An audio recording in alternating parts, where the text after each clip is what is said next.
মা আজকে লাঞ্চের মেনু কি? আজকে লাঞ্চের মেনু তো তুমি নিজেই ডিসাইড করে নিয়েছো। অ্যাকচুয়ালি আজকে অবাক করা ব্যাপার হচ্ছে, আমার ভেতো ছেলেটা আজকে নিজেই বলেছে যে না আমি আজকে তোমাদের দলে।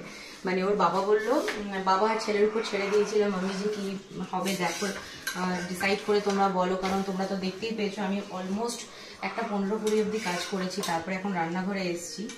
তো যত তাড়াতাড়ি হয়, তোর বাবা বললো যে এক কাজ করো, রুটি পরোটা এরকম কিছু করে নাও, তাড়াতাড়িও হয়ে যাবে, এক তরকারি দিয়ে হয়েও যাবে জিনিসটা। এলাম আচ্ছা ঠিক আছে। তো সেই জন্য এখানে আটা দিয়ে পরোটা করছি, আর পরোটাটা একটু বেশি করেই করছি, এই যে বেশি করেই দেখো করছি। তার কারণ হচ্ছে রিওর পোষ্যরাও তো রিওর মতোই নন ভেজিটেরিয়ান, তো আজকে তো কিছু করার নেই, ওদেরকে এই পরোটাই দিতে হবে। 2-4টে ওদের জন্য বেশি করে করছি, তবে একদম অল্প তেল দিয়ে করছি, আটা দিয়ে। আর তার সাথে রয়েছে হচ্ছে রিওকে জিজ্ঞেস করলাম, রিওকে ওর বাবা জিজ্ঞেস করলো যে বেটা পরোটা দিয়ে কি খাবেন বলো, তাড়াতাড়ির মধ্যে কি বানানো যায়। তো রিও বললো মাম্মা আমি পরোটা খেতে রাজি আছি, কিন্তু আমাকে ওই স্কুলের মতো ওরকম পনির বানিয়ে দেবে। মানেটা হচ্ছে রিওদের স্কুলে সরস্বতী পুজোয় একটা পনির বানিয়েছিল, ওই পনির মালাই টাইপের হোয়াইট যে পনিরটা হয় সেটাই। তো এখানে দেখো আমি বানিয়ে নিয়েছি এই যে। তবে এখানে একটু মাম্মার ট্রিক্স রয়েছে, সেটা হচ্ছে ওখানে শুধু পনির ছিল, এখানে পনিরের সাথে আলু রয়েছে, ফুলকপি রয়েছে, এই যে দেখো একদম ছোট ছোট করে ফুলকপিও রয়েছে, আর রয়েছে হচ্ছে কড়াইশুঁটি। বাবাকে বলেছিলাম তুমি একটু তরকারিটা কেটে রাখো, আমি ততক্ষণে কাজটা সেরে আসছি। তো বাবা কেটে রেখেছে, একদম ছোট ছোট করে কেটেছে, বলছে তাড়াতাড়ি ছোট ছোট করে কাটছি তাহলে তাড়াতাড়ি হয়ে যাবে।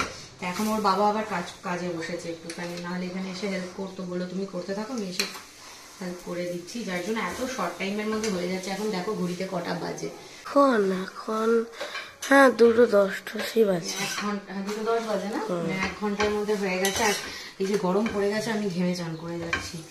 তো যাই হোক, এই হচ্ছে আমাদের আজকে লাঞ্চের মেনু। আর রিওর জন্য আরেকটাও আছে, সেটাকে দেখিয়ে দাও একটু রিও। ফল, এই তো রিও সকালে আজকে ফল খাইনি, কারণ সকালে ফলটা শেষ হয়ে গেছিল, ওর বাবা একটু বেলায় নিয়ে এসেছে ফল। তো বলছে মাম্মা আজকে দুপুরে লাঞ্চের পরে আমি ফল খাবো। তো এই হচ্ছে গল্প আজকে আমাদের। আর এই পনিরটা করেছে হচ্ছে মালাই দিয়ে, পোস্ত টোস্ত এই সমস্ত দিয়ে করেছে, কারণ ছেলে ওইটাই খেতে চেয়েছিল। এখন ঠিক আছে, ঘরে সবই আছে, করে দিতে পারবো, অসুবিধা হবে না, তাড়াতাড়ি হয়েও যায়। তো এই হচ্ছে আমাদের আজকে লাঞ্চের মেনু। তোমাদের লাঞ্চের মেনু কি অবশ্যই কমেন্ট করে জানিও। আর হ্যাঁ, আজকে ভাবছি একটু লাইভে আসবো, তো কোন সময়টা এলে তোমাদের ভালো হবে বলো, রাত্রি 9টায় না দুপুর 4:30 5টা নাগাদ, তো অবশ্যই কমেন্ট করে জানিও। চলো হয়ে গেছে তোর কাজ, তাহলে করে দাও না, তুমি ছাকো আমি বেরি।